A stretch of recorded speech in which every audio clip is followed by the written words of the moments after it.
자, 근데 우리가 기독교라는 것에 대해서 좀 잘못된 개념을 갖고 있는 경우가 있어요. 이 둘 다 뭘 믿어요? 예수를 믿잖아요. 그러니까 천주교도 개신교도 다 기독교권인 거예요. 로마가 이 기독교를 밀어줘서 오늘날 세계적인 종교가 된 데 바탕이 됐습니다.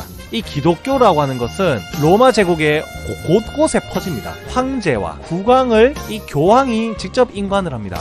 그리고 기독교는 바로 종교 재판을 합니다. 교황의 권위는 절대적으로 커졌고 그 교황은 이제 더 야심차게 변한 거죠. 면죄부 판매 사건은 15세기, 16세기를 아주 유럽을 떠들썩하게 했던 사건입니다. 교황청의 그 이제 전쟁 비용으로 어려워진 재정을 축적하기 위해서 이제 이게 짱돌 굴린 거예요, 짱돌. 이렇게까지 부패했기 때문에 중세 유럽에게 희망이 온 거죠, 사실.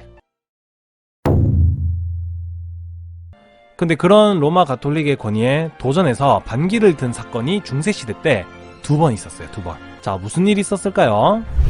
바로 1077년에 카노사의 굴욕이라는 이 사건은 신성 로마 제국의 황제인 하인리 4세가 교황의 그 권위에 도전을 했습니다. 성직자 서인권을 그래도 자기가 갖겠다고 반기를 든 겁니다. 그리고 교황에서 좋다 합니까? 그죠? 신성 로마 제국의 하인리 황제를 파면시켰습니다. 이때부터 이제 가톨릭의 힘은 하늘을 찌릅니다. 자, 이게 독일에서 일어났던 사건이다라는 걸 좀 기억해 두시면 좋습니다. 왜냐면 그러고 나서 440년이 지나서 1517년에 종교개혁이 이루어집니다. 가톨릭의 그 잘못을 비판하는 이제 마르틴 루터죠, 이 사람이. 그 로마 가톨릭의 잘못을 온 천에 알리는 겁니다. 새로운 종교라고 할 수 있는 프로테스탄트를 만들어내는 이제 창시자가 됩니다. 그때 이제 가톨릭이 패배하게 됩니다. 이제 이게 어떤 차이가 있었는지 한번 생각을 해봐야 됩니다. 역사적으로. 이 두 움직임에는 명확한 차이가 있었습니다. 자, 종교개혁이 성공할 수 있었던 원인 첫 번째는요, 인쇄술이 유럽에서 개발됩니다. 자, 근데 이게 되게 중요한 의미가 있어요. 왜냐면 동양과 서양은 예전부터 실크로드를 통해서 서로 무역하고 교류를 했습니다. 그런데 동양에서 서양에 주지 않은 게 있어요. 활자 인쇄술입니다. 그러니까 유럽은 그때까지만 해도 뭐가 없었다는 거예요. 15세기까지만 해도 활자 인쇄술이 없었다는 겁니다. 그렇다 보니까 이제 그 유럽의 문명의 수준이 사실 동양보다 그렇게 뛰어나다고 말하기가 되게 어려운 측면이 많이 있었습니다. 이 마르틴 루터의 말을 계속 가지고 왔어요. 가장 고귀하고 소중한 은총의 선물이다. 마치 신이 준 선물이다, 이렇게 표현했죠. 그러니까 왕과 귀족 혹은 지식인, 성직자들과 민중, 일반 평범한 평민들의 삶은 굉장한 차이가 있었다는 겁니다. 그래서 옛날엔 귀족이나 그 부유한 사람인지 아닌지 알아볼 수 있는 방법이 딱 하나 있어요. 그 집에 책이 몇 권 있는가. 그리고 이제 그렇게 일반적으로 지식 전달체인 그 책 자체가 귀했는데 성경이라고 하는 그 책은 얼마나 더 귀했을까요? 그러니까 프리미엄이 더 붙는 거죠. 성서는 그들의 전유물이었습니다. 그리고 이제 이것이 바로 신의 뜻입니다 라고 이야기를 하는데, 자, 이제 밑에 보시면 아무리 자기 마음대로 얘기해도 사람들이 뭐 할 수가 없어요. 알 턱이 없어요. 내가 말하는 것이 곧 뭐가 됩니까? 신의 뜻. 또 다른 말로 하면 모든 사람들이 따라야 할 법이 되죠, 법이. 때로는 평민들 입장에서도 뭔가 좀 이상한 게 있었을 겁니다. 이렇게 인쇄술 개발 이전에 중세 유럽인데 사람들이 그렇게 좋아 보이진 않죠? 자, 활판 인쇄술이 서양사에 어떤 영향을 끼쳤는지 이제 인쇄술의 그 영향력을 봅시다. 이 성서를 대량 인쇄하여 성직자와 지식인들만 읽을 수 있었던 성서를 대중화시켰다. 자, 대량 생산된 책 중에는 그리스와 로마의 고전 작품도 있었고 이것은 르네상스의 밑거름이 되었다. 자, 이외에 신문이 탄생하는 데 기여를 했다. 결과적으로 구텐베르크 인쇄술이 면죄부 판매를 비판하는 논리를 널리 퍼뜨려 종교개혁의 불씨를 지폈다고 할 수 있다라고 이제 평가하고 있는 겁니다. 자, 개혁 성공 원인 두 번째, 르네상스는 이제 한 2세기 정도에 걸쳐서 이루어진, 한 150년 정도 이렇게 걸쳐서 이루어진 사건입니다. 이 르네상스라는 말의 뜻은요, 재탄생, 그리고 이제 회복. 르네상스는 두 종류로 갈립니다. 그러나 여러분들은 보통 교과서에서는 이 내용만 배웁니다. 자, 고전 미술과 건축 양식이 부활하는데 여기 보시면 이렇게 돈 모양이 있죠, 돈 모양. 이 돈 모양은 원래 유럽의 고유 건축이 아닙니다, 여러분. 이제 중세 유럽 시대는 고딕이라고 해서 우리가 아는 그런 첨탑 아주 높게 세워진 그런 성당들 있죠. 그런 건물들이 많이 세워졌죠. 이제 이 르네상스 시대 때부터 옛날에 이제 있었던 그 고전 건축 양식이 다시 부활을 해요. 재탄생과 회복됐네, 그죠?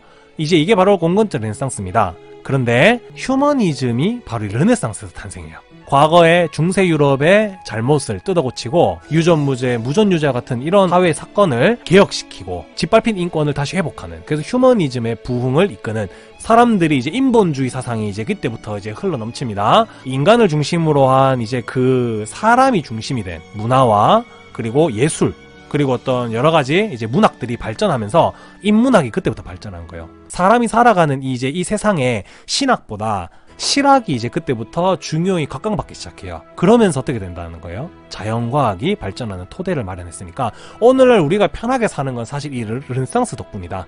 어쨌든 이것이 종교개혁의 성공원인 두 번째라고 여러분들이 아시면 좋을 것 같습니다. 저는 이 부분을 여러분들이 꼭 기억하시면 좋겠습니다. 16세기의 종교개혁은 단순한 종교개혁이 아니다라는 것, 인권개혁이었다는 겁니다. 민중들의 배움의 기회의 발생이 인쇄술 개발과 르네상스의 이 문명을 통해서 이루어졌다는 거예요. 그러니까 이제 민중들의 주권의식이 높아져요. 왜냐면 이제 내가 글을 깨우치고, 그래서 이제 사람들은 교육의 필요성을 인식한 거예요. 대학교가 그때부터 아주 크게 발전할 수 있는 토대를 마련하게 되었습니다.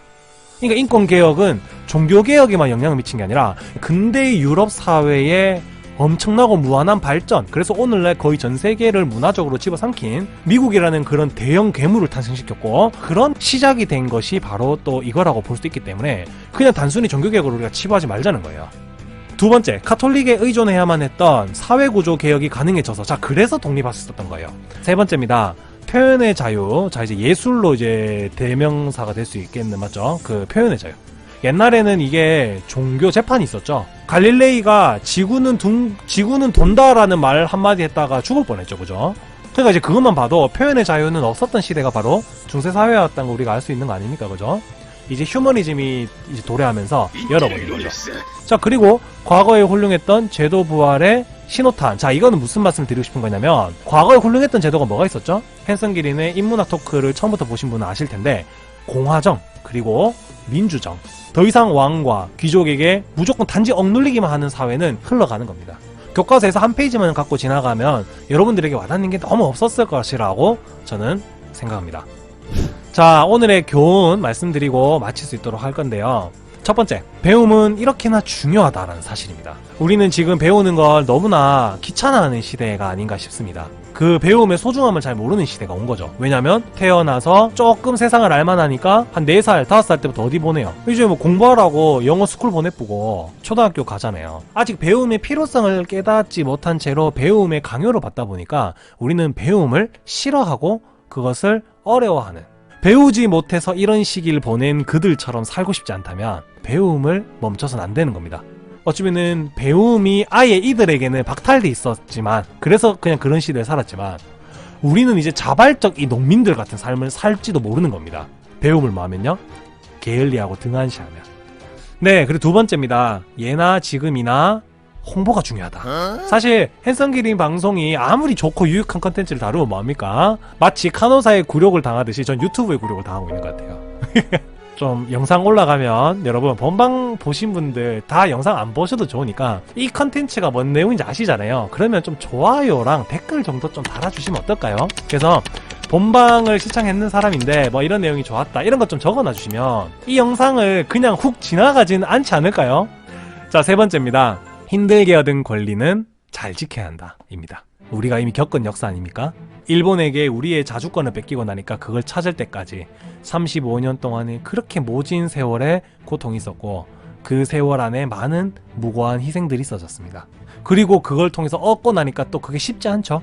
그 한강의 기적으로 다시 세우기 전까지 얼마나 많은 우리 이제 아버지 세대와 할아버지 세대의 노고가 있었습니까?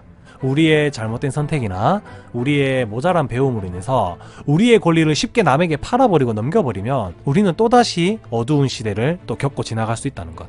자, 마지막입니다. 사회의 흐름 변화를 잘 읽고 대응해야 한다는 게 바로 오늘의 교훈 중에 하나인 것 같습니다. 저라면요, 카노사의 굴욕을 저렇게 일으키지 않았을 것 같아요. 자기가 이제 움직이면 마치 모든 이 국민들이 자기를 다 따라줄 것만 같이 생각했을지도 모릅니다. 왕은 때론 착각을 하는 동물이니까요. 그러나 국가적인 지지가 없는 이상 눈밭에서 맨발로 용서나 빌어야 되는 그런 비굴한 신세가 되는 거예요. 고집이고 객기일 뿐이야. 흐름을 알아낸 거예요. 지금 내가 싸워도 될 때인지 아닌지 알아낸 거죠. 삶에서 겪는 많은 문제들이 사실 그 흐름을 읽지 못해서 내가 그때 좀 더 좋은 선택할 거리라고 생각하신 일들이 살면서 한 번도 없었나요? 나의 과거를 비교하고요. 그리고 내가 오늘날 무엇이 달라졌는가. 이런 성공 원인이 그런 내용 아니겠습니까? 대응이니까 그것을 대해서 어떻게 우리가 응할 것인가 결정하는 거예요. 그러니까 개혁적으로 우리가 행동할 수 있는 거고요. 그리고 좀 지금은 잠깐 엎드리고 갈 수도 있는 거고요. 그죠? 한번 내 인생의 한 1년 혹은 10년 뒤를 한번 생각해 보시면 좋겠어요. 오늘도 이렇게 하루의 마지막 시간을 저와 함께 해주셔서 너무 감사드립니다. 오늘은 여기서 마치도록 하겠습니다. 시청해주신 여러분 감사합니다. 안녕히 가세요.